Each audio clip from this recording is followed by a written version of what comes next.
part 5, and I'm going to attach this to this using the old paracord. And you may have noticed though, last night I was just fiddling around with this and I thought, oh, that plastic looks horrible.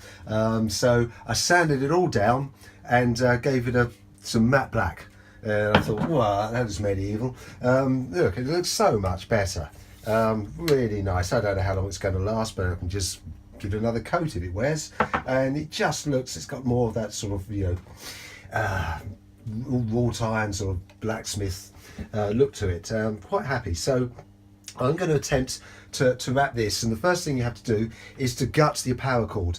And I just wanted to have a little mention because I tried it last night and I got all the strands wrong. I was pulling the wrong bits. I was making a bit of a mess. But all you do, make sure you cut it nice and sharp and just pull that outer like that, and there it is. It's as simple as that. And when you're doing a long run, you just pull out a little bit and it'll pucker up here. Just pull the pucker down and just keep pulling. When you get about halfway, it goes straight through. So that's the only tip I can give you at the moment. When I start wrapping this, if I feel that there's anything that Backyard Bowyer didn't mention, not that he's not absolutely marvellous, but you know, you take for granted, I'll be back in touch. Now, a little tip here, once you've gutted your cord, you just want to flatten it, and if you using these long nose pliers here, nice smooth bit.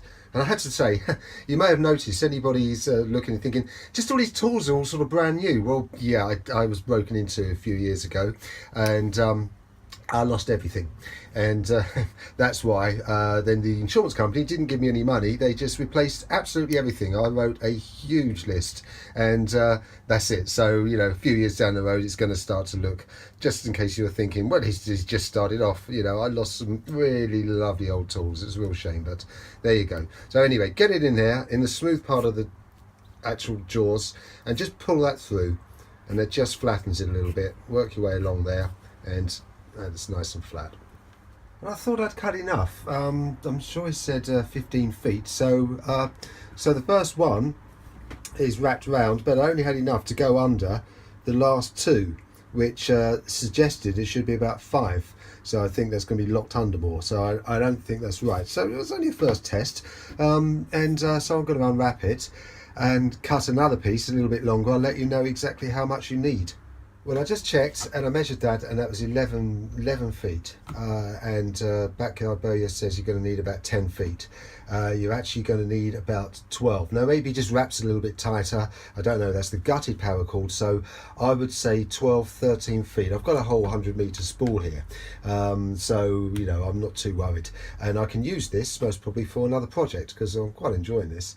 Right, but that was 12 feet. That's 2 more feet than is recommended, and I've only got that little bit left, so I'd cut 13 feet. If you're going to get yourself a nice big 100-meter spool, you've got lots to play with.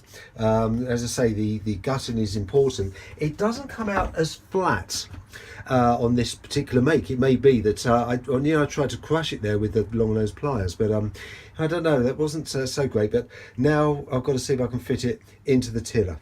Right, well, I was just going to set up the old string and set it into the tiller, so I can line up and make sure that the string runs across the top of the tiller, which I'll show you in a minute when I get it all set up. But and it reminded me, and of course then I tried actually the string. My notches weren't quite wide enough, so I'm just opening those up a little bit.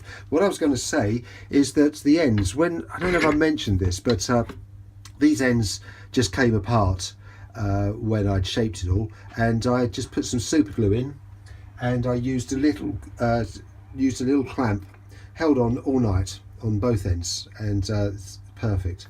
So they're better. Yes, it sat in there perfectly. I just pushed it in, and more luck than judgment, I think. It's sitting in perfect. So what I've done is I've measured from the tiller here to the end and make sure it's central. It's perfectly central. So that's right. I've got that right. So then you've got your string here, and you want to clip that there and make sure that is just touching the tiller. So I've bent these, although we've already got you know, the bend going this way, and make sure you get that right, that this here, and I'm just checking because I can't remember what it's called. Yes, the actual reflex is pointing this way up, but you still want to, you can still twist this to get it. So if you just pin this on the end, so you've got your straight line there, because you want this, when it's back here, to shoot nice and square. So you can keep an eye on that as we start to wrap it, but also to make sure that we are lined up here, and things may move as we start to wrap. If you put a rule or some sort of measure down into the corner here, okay, and then come up to the end of your prod there, and then remember that measurement, check it on the other side, and you can always just then keep an eye. I've got 22 3/4 there, so as I'm wrapping I can always just move and make sure that when I finish it's not terribly out.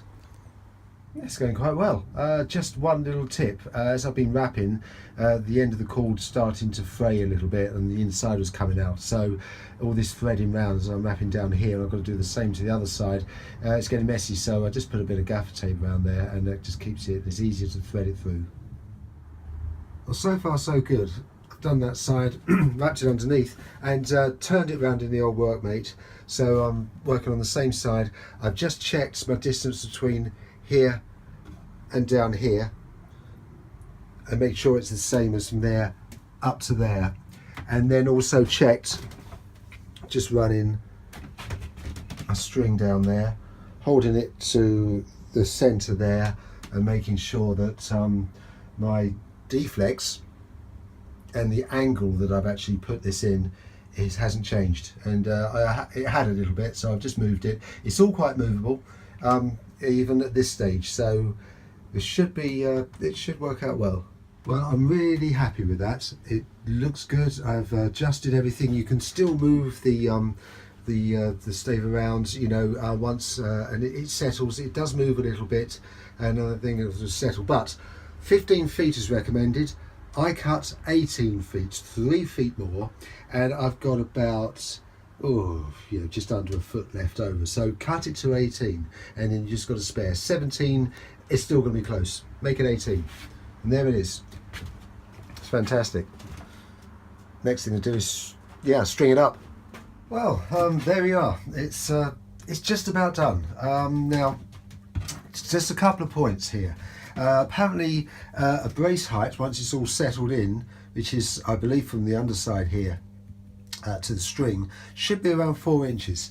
Now I've got about 3 1/4, 3 1/2, and if you look at Backyard Bowyer when he's holding it up, this string here is sitting about here, so I know this isn't bent back enough.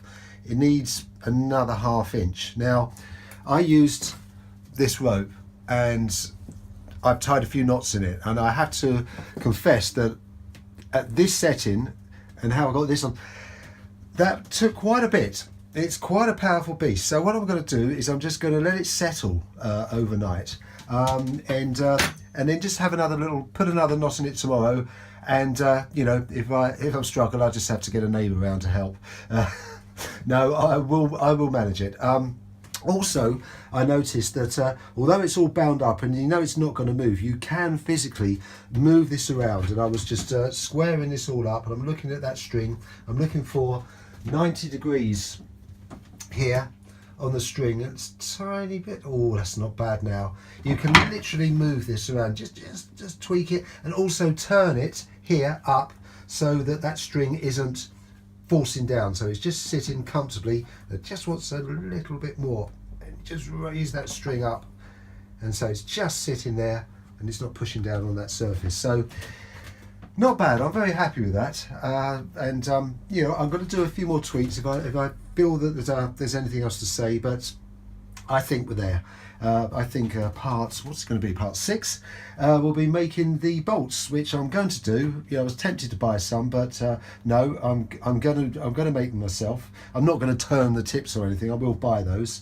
Fletching's also a bit of an issue there. I noticed Backyard Bowyer puts one fletching on a little bit higher at the back and then a bit low at the top, so they're not actually running parallel. Say that's the arrow.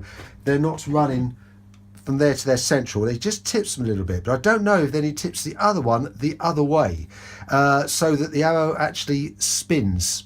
I'm not sure. I need to do a little bit of research in that, and but that'll be in part 6. Well, I tightened it all up a little bit. I got about 4 inches between here and here when the cord is straight, just by tying an extra knot in my rope.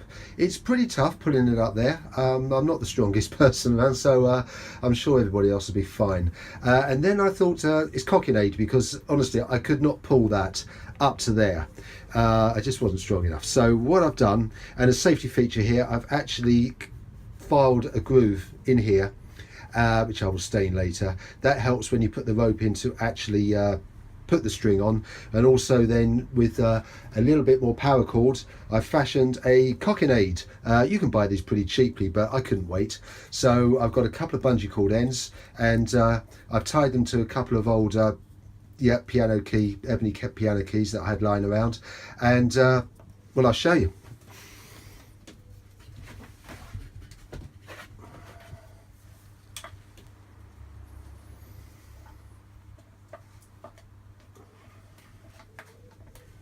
I won't put it all the way, but you can see it goes, and it does go into the notch. It's really easy. It cuts the effort by 50%. So I strongly recommend one of these, and that's it. So now you really will see me in part 6 making the bolts.